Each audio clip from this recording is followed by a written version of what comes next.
미국 역사상 흑인으로는 최초로 합참의장과 국무장관을 지낸 콜린 파월은 자메이카에서 미국으로 이민 온 이민자 2세로 뉴욕의 빈민가에서 자랐습니다.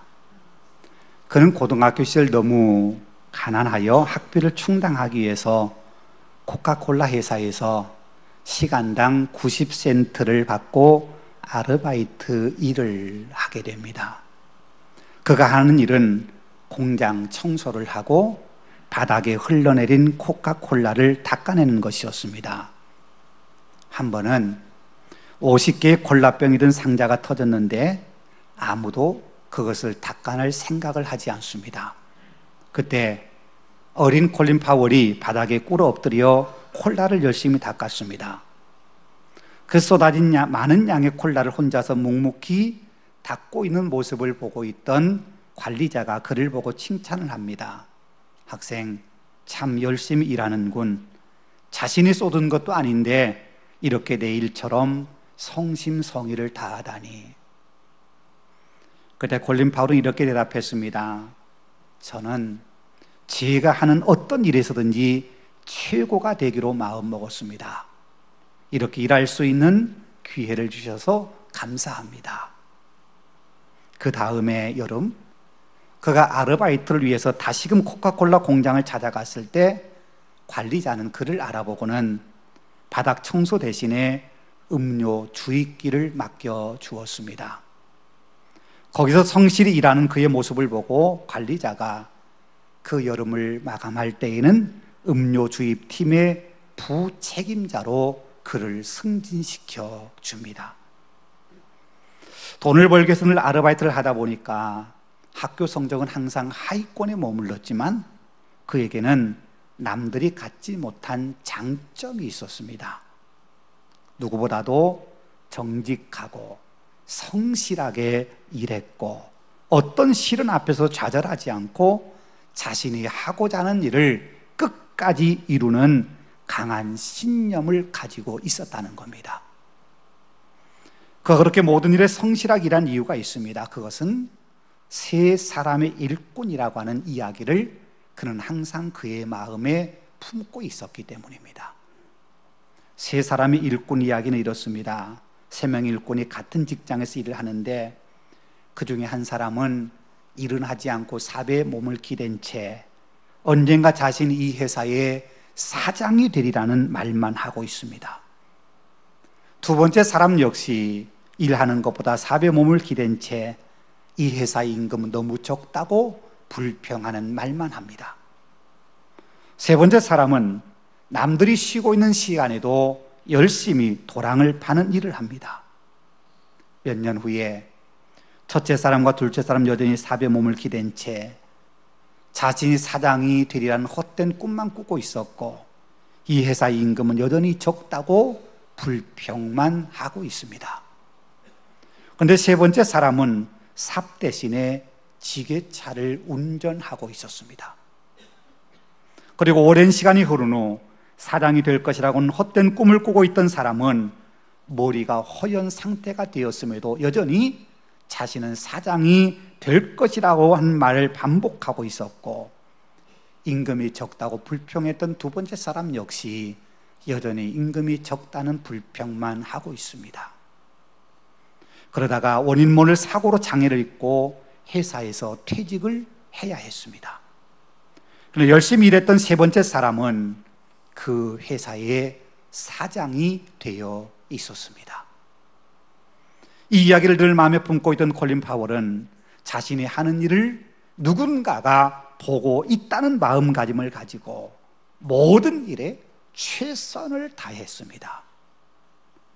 그런 매사에 최선을 다하고 성실하게 일하는 자세로 노력했기에 1989년 조지 부시 대통령 시절에 ROTC 출신으로는 최초로 그리고 흑인 최초로 그리고 최연소 나이로 미 연방공화국의 합참의장의 자리에 올라가게 됩니다. 1993년 군에서 전역한 후 청소년 보호단체인 미국의 약속을 설립하여 봉사하다가 아들 부시 대통령 시절에는 국무장관으로 발탁되어서 역시 미국 역사상 흑인 최초로 국무장관을 지내는 사람이 됩니다. 콜린 파울은 어쩌면 미국 정부가 가장 원하는 일꾼의 모습을 보여주는 전형일 겁니다.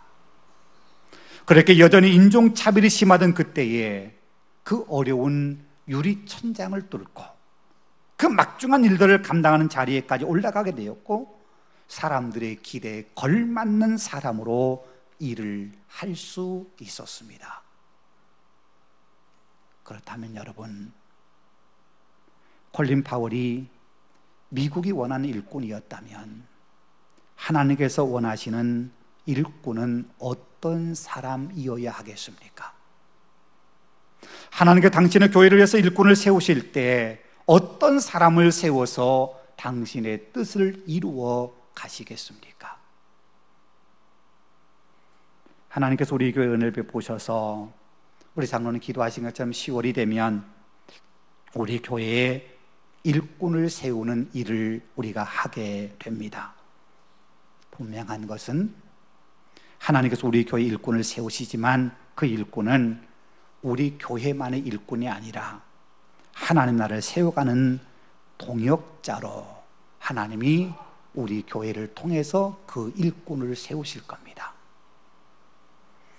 나라 일을 맡길 때에도 그에 맞는 사람을 고르고 골라 가장 적임의 자리에 앉혀 일을 하게 합니다.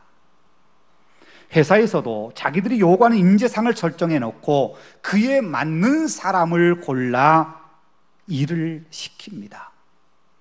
그렇다면요, 하나님의 일꾼으로 교회를 섬기기 위해서 일해야 될 사람, 뽑혀야 될 사람은 어떤 사람이어야 하겠습니까? 성경에 하나님께서 당신의 일꾼을 선택하시는 방법이 크게 세 가지가 있습니다. 첫 번째는 하나님이 직접 지명하여 택하시는 겁니다. 하나님이 다윗을 택하실 때 그런 방법을 쓰셨습니다. 이스라엘 초대 왕인 사울이 하나님 말씀에 불순종함으로 사울을 버리시고 다윗을 택하실 때 사무엘 선지자를 다윗의 아버지 이새의 집으로 보내십니다. 그리고 사무엘 선지자가요, 이새의 큰 아들을 보고서는 이 아들에게, 이 사람에게 기름을 부어 왕으로 삼으면 좋겠다고 생각할 때 하나님께서는 그 사람은 내가 택한 사람이 아니라고 거절하셨습니다. 이새의 7 아들까지 다 그렇게 하신 후에 들에서 양을 치고 있던 다윗을 불러오게 하신 후에야 다윗에게 기름을 붓게 하십니다.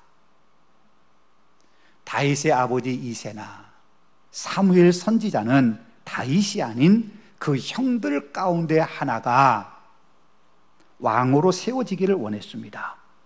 그런데 하나님께서는 다윗을 지명하셨고 다윗에게 기름을 부어 차기 왕으로 하나님께서 낙점하셨습니다. 그렇게 하나님께서 직접 당신이 쓰실 사람을 선택하셨습니다. 구약 성경에서 하나님이 쓰시는 사람은 대부분 그렇게 하나님이 직접 선택하신 사람이었습니다. 두 번째 방법은 제비를 뽑는 겁니다. 사도행전 1장에 보면 부활하신 예수님께서 40일 동안 땅에 계시다가 하늘로 올라가신 이후에 제자들은요, 예수님께서 말씀하신 성령이 오시기를 기다리며 마가의 다락방에 모여 기도하고 있었습니다. 그때 베드로가 거기에 모인 120명의 성도들에게 예수님의 제자였다가 예수님을 배신하고 죽은 가룟 유다를 대신하여 예수님의 부활을 증거할 사람을 택하자고 제안했고 두 사람을 놓고 제비를 뽑습니다. 그래서 뽑힌 사람이 마띠아였습니다. 마띠아가 예수님의 12 제자의 무리에 포함되어서 초대교회를 섬기는 사람이 됩니다. 물론 구약 성경에도 제비를 뽑아 결정한 일들이 종종 있었습니다. 예를 들면 제사장들은요, 42개, 24개 이렇게 반으로 나누어서 자기 차례가 되면은 그 반 가운데 제비를 뽑아 그날 성전에 들어가서 일할 사람을 선택합니다. 그래서 제비 뽑힌 사람이 그날 성전에 들어가서 하나님을 섬깁니다.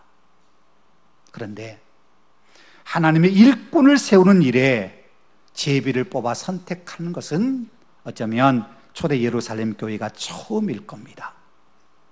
그렇게 제비를 뽑아 일꾼을 세웠지만 거기 모인 120명의 사람 어느 누구도 제비 뽑은 그것이 비민주적이라고 불평하거나 원망하거나 따지는 사람은 없었습니다. 왜냐하면 하나님의 선택과 하나님의 섭리를 철저하게 인정했기 때문에 제비로 뽑힌 그 일꾼도 하나님이 그를 뽑으신 거라고, 그를 뽑으신 그 일도 하나님이 하신 것이라고 그들은 인정하고 그렇게 생각했기 때문입니다. 성경에서 일꾼을 뽑는 세 번째 방법은 추천을 받아 세우는 것입니다. 그게 오늘 본문의 이야기입니다. 초대 예루살렘 교회에서 처음으로 교회 일꾼을 7명 세웁니다. 집사를 세웁니다. 교회가 처음으로 집사를 세운 이유는 이렇습니다. 예루살렘 교회를 구성하는 구성원을 크게 두 부류로 나눌 수 있습니다. 히브리파 유대인과 헬라파 유대인입니다. 히브리파 유대인은 이스라엘 땅에서 태어나서 이스라엘 땅에서 자란 토박이들입니다. 그들은 거의가 대부분 이스라엘 땅을 떠나본 적이 없는 사람들입니다. 언어도 당시 팔레스타인 지역에서 쓰던 아람어를 사용하던 사람들입니다. 반면 헬라파 유대인들은 요즘 우리가 이해하기 쉽게 이야기한다면 외국물을 먹었던 사람들입니다. 잠깐 외국에 여행 갔다 온 사람들이 아니라 이스라엘 밖의 지역에서 태어났거나 이스라엘 밖의 나라에서 자라다가 예루살렘으로 돌아와 예루살렘에 거주하면서 교회에 출석한 사람들입니다. 그들에게 헬라파라고 하는 이름이 붙여진 이유는 당시 세계 공통어라고 이야기하는 헬라어를 사용할 줄 알았고 당시 세계 중심 문화였던 헬라 문화에 속하여 삶을 살았던 사람들이기 때문에 그렇게 불린 겁니다. 예루살렘 교회에 이렇게 토박이인 히브리파 유대인과 애국에서 살다가 고국으로 돌아온 헬라파 유대인 이 두 무리가 함께 어울려서 예루살렘 교회 공동체를 이루고 있었습니다. 그런데 그들 사이에 갈등이 생긴 겁니다. 아무래도 토박이들은 히브리파 유대인들이 교회 구성원이 다수를 차지하고 예수님의 제자들, 교회의 지도자들 역시 모두 히브리파 유대인들이었기 때문에 교회 운영이 히브리파 유대인을 중심으로 운영되고 이끌어져 가고 있었습니다. 특별히 가난한 과부를 구제하는 일에 히브리파 유대인들이 훨씬 더 많은 혜택을 누리고 있었고 소수인 헬라파 유대인들은 자꾸만 잊혀지거나 소외를 당하게 됩니다. 그래도 그럴 수밖에 없는 것이 말씀드린 것처럼요, 교회 지도자들이 모두가 다 히브리파 유대인들이고 교회 구성원들이 히브리파 유대인들이 다수를 차지하고 있다 보니까 자연스럽게 헬라파 유대인들은 소외를 당하고 관심을 갖지 못했던 겁니다. 더군다나 오늘 본문 1절에 말씀하고 있는 것처럼 예루살렘 교회에 전도되어 들어온 사람들이 자꾸 숫자가 많아집니다. 사도들은 복음을 전하는 일에 전념하다 보니까 교인들 돌보는 일이 차츰 소홀해질 수밖에 없었습니다.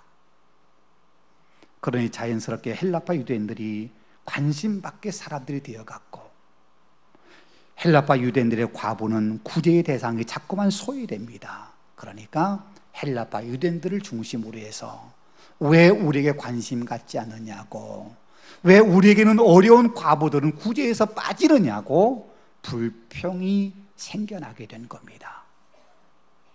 그런 불평과 불만을 해소하기 위해서 처음으로 집사가 세워졌습니다. 그런데요, 오늘 본문은 그 집사가 세워짐에 있어서 몇 가지 기준이 있었다는 사실을 우리에게 가르쳐 줍니다. 그 기준에 맞는 사람을 세웠을 때 오늘 본문 7절에 말씀하고 있는 것처럼 하나님의 말씀이 점점 더 흥황해졌고 예수 믿는 사람들의 숫자가 더 많아지게 되는 놀라운 부흥의 역사가 일어나게 됩니다. 저는 이번에 우리 교회가요, 장로님, 안수집사님, 권사님을 피택하여 우리 교회 일꾼으로 세워질 때 초대 예루살렘 교회가 경험했던 그런 놀라운 부흥의 역사, 하나님의 은혜의 역사가 우리 교회에도 일어나기를 기도합니다. 그러기 위해서 오늘 본문에 가르친 하나님의 교훈에 우리가 귀를 기울여야 합니다. 오늘 본문이 가르쳐주는 교회 일꾼을 세우는 원칙 첫 번째는요, 꼭 필요한 사람을 세워야 한다는 겁니다. 지극히 당연한 말씀임에도 불구하고 때로 우리가 교회 일꾼을 세울 때 그 사실을 종종 잊곤 합니다. 말씀드린 것처럼 초대 예루살렘 교회에 갈등이 생긴 이유는 헬라파 유대인 가운데 과부들이 구제받는 일에 소외되었기 때문입니다. 그래서 구제하는 일을 전담으로 맡기기 위해서 집사라고 하는 7명의 일꾼을 세운 겁니다. 비록 교회 안에는요, 히브리파 유대인들이 훨씬 더 숫자가 많습니다. 헬라파 유대인들이 소외되고 있었기 때문에 헬라파 유대인을 돕기 위해서는 숫자가 많은 히브리파 유대인보다도 그 소외된 사람들의 상황을 너무 잘 알고 있는, 같은 마음, 같은 동정을 품고 있는 헬라파 유대인들이 교회 일꾼으로 세워지는 것이 일을 함에 있어 더 효율적인 겁니다. 그래서 오늘 본문에 세워진 7명의 집사, 그 사람들은 모두가 다 헬라파 유대인들이었습니다. 오늘 본문 5절에 이름이 기록되고 있는 스데반, 빌립, 프로고로, 니가노르, 디몬, 바메나, 니골라, 이 7명 모두가 다요 헬라파 유대인입니다. 그걸 어떻게 아느냐면 그 이름이 헬라식 이름이기 때문입니다. 어쩌면 오늘 우리식으로 투표를 해서 결정했다면 누가 됐겠습니까? 헬라파가 됐겠습니까? 히브리파가 됐겠습니까? 훨씬 숫자가 많은 숫자를 차지하고 있는 히브리파 사람들이 일꾼으로 피택되었을지 모릅니다. 그런데요, 오늘 본문 5절 첫머리에서 온 무리가 라고 말씀하고 있는 초대교회 교회 공동체는 7 집사를 세울 때 내 편을 따지지 않습니다. 오히려 소수파인 헬라파 유대인들을 일꾼으로 택한 겁니다. 왜요? 헬라파 유대인들이 소외되고 헬라파 유대인들을 돕기 위해서는 그들을 잘 아는 헬라파 유대인들이 필요했기 때문입니다. 나와 가까운 사람, 내가 잘 아는 사람, 내 가족, 내 친척, 이렇게 뽑은 것이 아니라 지금 교회가 필요한 일꾼이 누구인가, 이 일의 가장 적임자가 누구인가를 생각해서 처음 집사를 뽑을 때 그 사람을 선택했다는 겁니다. 전 우리 교회도 그렇게 일꾼이 세워졌으면 좋겠습니다. 아니, 어쩌면 그게 하나님의 바람일 겁니다. 내가 잘 알기 때문에 뽑아주는 것이 아니라 우리 교회가 지금 어떤 일꾼이 필요한가, 어떤 일꾼을 세워야 우리 교회가 감당해야 될 하나님의 선하신 뜻을 이루어갈 수 있는가, 거기에 가장 적합한 사람이 누구일까, 우리가 기도하면서 찾아야 됩니다. 그래서 우리는 그런 사람이 우리 교회의 일꾼이 되기 위해서 기도해야 합니다. 하나님, 지금 우리 교회에 가장 필요한 일꾼을 세워주소서. 하나님의 선하신 뜻을 잘 감당하고 그 뜻을 이루어갈 수 있는 일꾼을 세워주소서라고 기도해야 합니다. 초대교회 예루살렘 교회가 일꾼을 세웠던 두 번째 원칙은 칭찬받는 사람이어야 한다는 겁니다. 사도들이 예루살렘 교회 공동체에 7명을 택하라고 말하면서 조건으로 제시한 것이 성령과 지혜가 충만하여 칭찬받는 사람이어야 한다는 것이었습니다. 그리고 예루살렘 교회 공동체가 사도들에게 추천 7명은 5절에서 말씀한 것처럼 성령과 믿음이 충만한 사람이었습니다. 3절에서 말씀하고 있는 성령과 지혜가 충만한 사람 7, 그리고 5절에서 말씀하고 있는 믿음과 성령이 충만한 사람, 여러분 이 사람들의 공통점은 뭐냐면 칭찬받는 사람이라는 겁니다. 칭찬받는 사람 7을 택했는데 무엇으로 칭찬받느냐? 성령과 지혜가 충만하여 칭찬받고 성령과 믿음이 충만하여 칭찬받는 사람이라는 겁니다. 칭찬받는다고 하는 이것은 사람이 겉으로 드러난 삶과 인격의 모습에 대한 평가입니다. 그리고 그렇게 평가할 수 있게 만들어주는, 가능케 하는 것이 바로 그 속사람의 모습인 성령과 지혜와 믿음이 충만한 사람이라는 겁니다. 여러분요, 교회 일꾼은 칭찬받는 사람이어야 합니다. 하나님께 칭찬받는 사람이어야 되지만 당연히 사람에게도 칭찬받는 사람이어야 합니다. 우리가 어떤 사람을 보면서 그 사람이 하나님께 칭찬받는 사람이냐 하는 것을 우리가 제대로 알 수 없습니다. 하나님의 칭찬의 평가는 하나님이 하신 것이기 때문에 우리 인간이 마음대로 결정할 수 없습니다. 그런데 사람에게 평가받는 것은 우리가 조금 더 신경 쓰면 알 수 있습니다. 어느 누구가 교회 안에서 또는 교회 밖에서 칭찬받고 있느냐 하는 것은 우리가 조금만 더 관심 가지면 금방 알 수 있는 일 아닙니까? 그런데 오늘 성경은요, 다른 것으로 칭찬받는 것이 아니라 성령과 지혜와 믿음이 충만한 것으로 칭찬받는 사람이어야 한다는 겁니다. 그 사람 참 밥 잘 사주는 사람이야. 사람을 배려할 줄 알아. 그 사람 참 마음이 순진해, 순수해. 참 법 없이도 살 사람이야. 그런 인간됨으로 칭찬받는 사람들도 있습니다. 교회 안에도 있고 교회 밖에도 있습니다. 물론 우리 교인 믿음의 사람들이 그런 칭찬받는 것도 필요하지만 교회 일꾼을 선택함에 있어서는 그것이 기준이 될 수 없다는 얘기입니다. 인간됨으로 칭찬받는 사람은요, 교회 밖에도 많습니다. 어쩌면 교회 다니는 사람, 신앙인이라고 말하는 사람보다도 교회 밖의 사람이 훨씬 더 인간됨이 훌륭한 사람 많습니다. 우리가 그런 것을 기준으로 사람을 평가할 수 없다는 겁니다.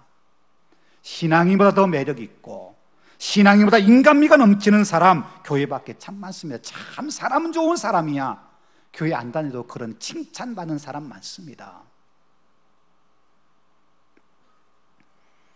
여러분, 하나님의 일꾼으로 세워진 사람은 그렇게 칭찬받는 게 아닙니다. 성령과 지혜가 충만한 사람, 성령과 믿음이 충만하여 칭찬받는 사람, 그 사람이 하나님의 일꾼이 될 사람입니다. 여러분, 여기 성령과 지혜와 믿음이 충만하다는 이 말을 전체적으로 해서 한마디로 표현한다면 자기 욕심이나 자기 주장을 앞세우지 않고 하나님의 말씀, 하나님의 뜻에 순종할 줄 아는 사람, 이렇게 말할 수 있습니다. 성령 충만한 사람은 자기 주장을 고집하지 않습니다. 내가 아무리 생각해도 내가 옳은 것처럼 보여도 하나님의 말씀과 하나님의 뜻에 자기 자신을 순종합니다. 지혜가 충만한 사람도 그렇습니다. 여기서 말하는 지혜는 하나님의 지혜입니다. 하나님의 지혜를 가지고 하나님의 뜻이 무엇인가를 찾습니다. 하나님의 뜻이 무엇인가를 찾았다면 그 뜻에 순종하고 그 뜻을 이루기 위해서 몸부림치는 사람입니다.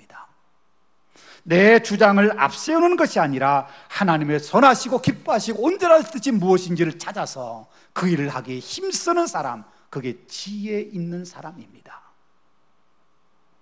믿음이 충만한 것도 그렇습니다. 어떤 일을 하든지 믿음의 가치로 생각하고 믿음의 가치를 따라 평가하고 믿음의 가치를 따라 판단하는 사람입니다. 세상의 가치로 교회를 바라보지 않고 세상의 가치를 앞세워 교회를 하거나 뭔가를 하는 것이 아니라 철저하게 믿음의 가치, 믿음의 기준을 가지고 생각하고 결정하는 것이 믿음이 충만한 사람입니다. 그렇게 성령과 지혜와 믿음이 충만하여 하나님의 뜻에 순종하고 하나님의 교회에 유익되어 사람들에게 칭찬받는 사람이 오늘 초대교회에 일꾼으로 세워졌다고 성경은 말씀합니다. 그리고 그런 사람들이 세워졌기 때문에 오늘 7절에 말씀한 것처럼 하나님의 말씀이 점점 왕성해졌다고 말씀합니다. 내 뜻, 내 생각을 고집하지 않고 내 주장을 앞세우지 않고 하나님의 말씀과 하나님에 순종하니까 하나님의 말씀이 교회 안에 흥해지고 더 풍성해지고 그 하나님의 말씀이 교회를 지배하게 되었다는 말입니다. 여러분, 이번 피택을 위해서 기도할 때 이렇게 기도하십시다.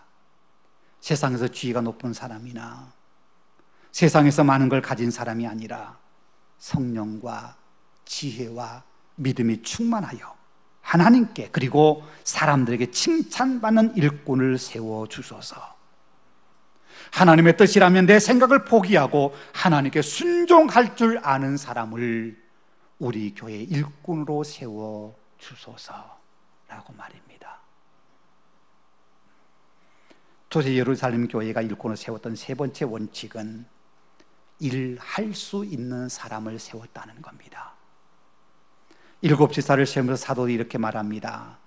우리가 하나님의 말씀을 제쳐놓고 접대를 일삼는 것이 마땅하지 아니하다. 접대하고 구제하는 일을 맡아 봉사할 사람을 세우고 우리는 기도하는 일과 말씀 사역에 힘쓰겠다. 그렇게 말합니다. 사도들이 7 집사를 세우겠다고 생각하고 세운 이유가 바로 거기에 있다는 겁니다. 사도들은 말씀 전하고 기도하는 것도 바쁘고 시간이 부족한데 그 사도들이 구제하고 접대하는 일까지 할 수 없기 때문에 사도들이 해야 할 그 일을 나눠 맡을 사람을 위해서 일꾼을 세웠다는 겁니다. 그래서 세워진 7 집사는요, 구제하고 접대하는 일을 먼저 했습니다. 물론 그 7 집사 가운데 전도하는 일을 열심히 했던 사람도 있습니다. 산에든 공회원 앞에서 하나님의 말씀을 전하다가 도래마다 순교당한 사람이 스데반이었습니다. 사도행전 8장에 보면 박해로 사람들이 흩어질 때 빌립이라고 하는 전도자가 7 집사 가운데 하나지요, 사마리아까지 가서 복음을 전했고 성령의 음성을 듣고 유대 광야로 가서 거기서 자기 고향국으로 돌아가고 있는 이디오피아 내시의 관리에게 복음을 전하고 그에게 세례를 베풀었습니다. 교회 밖에서는 7 지사도 복음을 전하는 일을 했지만 교회 안에서 그들에게 맡겨진 일은 구제하고 접대하는 일이었고 그 일을 그들이 감당했다는 겁니다. 예루살렘 교회 교인들이 그렇게 많지 않을 때에는 사도들이 접대하고 구제하는 일을 했습니다. 그런데 교인들이 많아지고 또 복음 전하는 일을 더 해야 할 그런 시간을 많이 써야 되기 때문에 사도들이 더 이상 그 일을 할 수 없어서 그 일을 할 수 있는 사람을 세워서 7 집사에게 그 일을 맡긴 겁니다. 여러분, 우리가 잘 아는 것처럼요, 교회 직분은 결코 명예직이 아닙니다. 교회를 얼마 동안 다녔기 때문에 이제 장로가 되어야 된다, 권사가 되어야 된다, 집사가 되어야 된다, 결코 그런 게 아니라는 얘기입니다. 장로의 직분을 감당할 수 있는 사람이 장로가 되어야 되고 집사의 직분을 감당할 수 있는 사람 집사가 되어야 되고 권사의 직분을 감당할 수 있는 사람이 권사가 되어야 됩니다. 오래 다녔는데 장로가 되지 않았다고 그것이 창피한 일도 아니고 교회 오래 다녔고 봉사 열심히 했는데 권사가 되지 않았다고 섭섭해할 이유도 없습니다. 또 장로나 권사나 안수집사로서 교회에 맡긴 일을 할 수 없음에도 스스로 장로가 되려 하고 권사가 되려고 안수집사가 되려고 한다는 것은 어쩌면 지극히 인간적인 생각에 인간적인 욕망이 우리 안에 가득하기 때문인지도 모릅니다. 내가 무언가가 되고 싶어서 한다면 그 일을 위해서 때로는 목숨을 내놓고 때로는 희생하고 하나님 나를 쓰시고자 할 때 기꺼이 하나님의 부르심에 순종하여 앞장서 달려갈 수 있는 헌신된 마음이 우리에게 있어야 일꾼으로 세워진다는 겁니다. 어디 가서요? 내가 장로 되었다고 자랑하는 것이 아니라, 집사나 권사가 되었다고 자랑하기 위해서가 아니라, 하나님을 위해서, 교회를 위해서 희생하고 수고하겠다는 마음가짐과 결단으로 직분을 받아야 한다는 겁니다. 그래서 우리 이제 이렇게 기도하십시다. 직분이 명예가 되지 않게 하소서. 직분을 명예로 하는 사람이 아니라 직임에 맞는 역할을 감당할 사람을 일꾼으로 세워주소서. 직분을 자랑하는 사람이 아니라 주님이 부르심에 먼저 응답하고 주님이 부르시는 곳에 먼저 달려갈 수 있는 사람을 일꾼으로 세워주소서라고 말입니다. 여러분, 우리 함께 좋은 일꾼이 우리 교회에 세워지기 위해서 기도하십시다. 하나님께서 우리 교회에 가장 필요한 일꾼을 세워주심으로 초대 예루살렘 교회처럼 우리 교회가 말씀이 점점 왕성해지고 우리 교회를 통해서 복음의 역사, 생명 살림의 역사가 불같이 일어나도록 우리 함께 힘을 모아 기도하십시다. 어려운 시대에 하나님 복음을 통해서 이 땅을 새롭게 밝혀나갈 교회로 세워지도록, 좋은 일꾼이 세워지도록 기도하십시다. 우리 기도를 하나님께서 들으시고 놀라운 은총을 우리와 우리 교회에 분명 베풀어 주실 겁니다. 그리고 그걸 통해 영광 받으실 분은 오직 하나님이십니다. 기도하겠습니다. 은혜가 풍성하신 아버지 하나님, 우리 교회를 사랑해 주셔서 이제 10월이 되면 또 귀한 하나님의 일꾼을 세우는 일을 우리에게 맡겨주시니 감사합니다. 하나님, 오늘 초대 예루살렘 교회가 7명의 집사를 세움에 있어서 철저하게 일을 해야 될 사람, 필요한 사람, 명예가 아니라 진정 헌신할 수 있는 사람, 그리고 칭찬받는 사람을 세웠던 것처럼 우리 교회도 하나님 그런 일꾼들이 세워져 주님의 뜻이 우리 교회를 통해서 이루어지게 하시고 우리 교회가 말씀으로 흥왕해지며 우리 교회를 통해 더 많은 사람들의 생명의 역사가, 생명 살림의 역사가 나타나도록 하나님 우리 교회를 선하게 사용하여 주옵소서.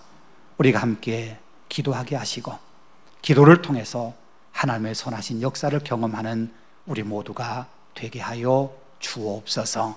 우리 구주 예수님 이름으로 기도하옵나이다. 아멘.